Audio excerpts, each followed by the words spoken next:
Tao po. May tao po kaya din eh? Tao po.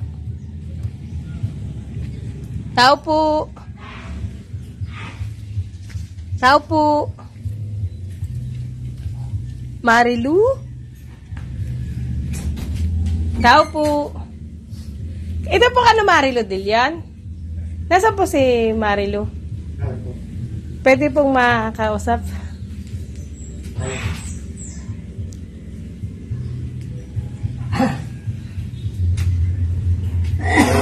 Okay.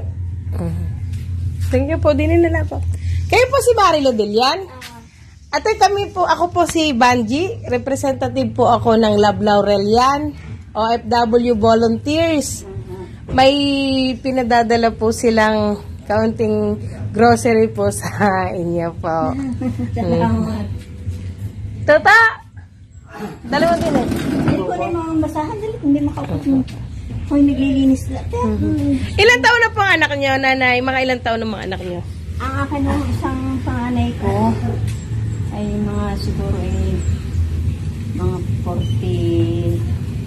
Oh. Dahil yun ay ano in yung August 18, 19. Taga rito po talaga kayo? Sino po ang yung asawa niyo taga rito din mismo? Ah, kayo po ang asawa. Lahat. Opo. Anong trabaho po ni tatay? Opo. Kaya ako naman hindi ko kami sakling hapo. Opo. Kami wala naghahanap ng sa amin at Eh, sino po kasama niyo dito sa kami bahay? lang mag-asawa dahil yung anak may asawa na.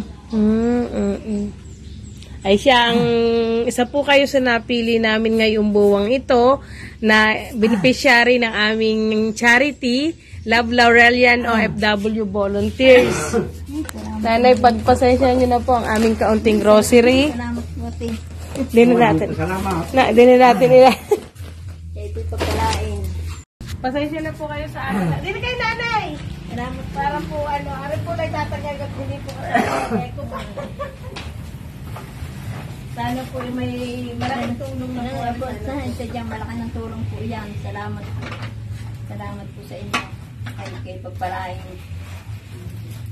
Sa ating po mga OFW na lagi po nagtulong, kayo po, ano po masasabi nyo, Nay? Maraming salamat po sa mga tumulong at sa mga nagbigay sa akin ng tulong. Sana po ipagpalain po kayo ng mahal na Panginoon.